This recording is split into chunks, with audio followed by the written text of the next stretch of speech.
કોંગ્રેસ સામે આચારસંહિતા ભંગની ફરિયાદ નોંધાઈ છે। 19મી માર્ચે વંથલીમાં મંજૂરી વગર સભા કરવાનો ભાજપનો આક્ષેપ। સભામાં પોરબંદર બેઠકના ઉમેદવાર લલિત વસોયા હાજર હતા। ચૂંટણી અધિકારીને હવે પત્ર લખી જવાબદાર સામે કાર્યવાહીની માંગણી કરાઈ છે।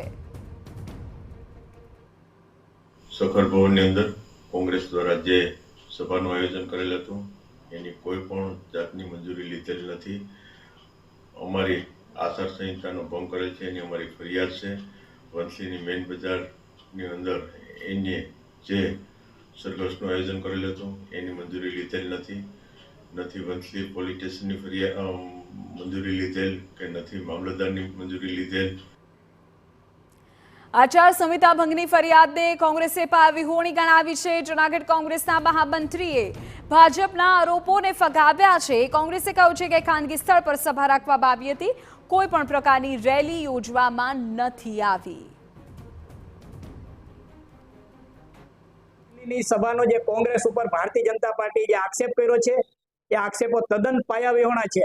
વંથલીની અંદર સખર ભવનમાં કોંગ્રેસની સભા હતી, ખાનગી મિલકત છે અને પ્રાઇવેટ મિલકતની ડેલા બંધની અંદર અમે જે કાર્યક્રમ કર્યો છે, કાર્યકરો સાથે લોકસભા કાર્યક્રમ કરેલો છે, ત્યાં એલઆઈબી અધિકારી પરમારભાઈ પણ હાજર હતા। એટલે કોઈ જાતની આચારસંહિતા ભંગ થયેલ નથી, કોઈ જાતનો કોઈ રેલી વરઘોડા કાઢવામાં આવેલ નથી કે કોઈનું સ્વાગત રોડ ઉપર ક્યાંય કરેલ જ નથી કે કોઈ બેનર કે કોઈ ધજા કે સ્ટીકર પણ રોડ ઉપર લગાવેલ નથી। લોકસભા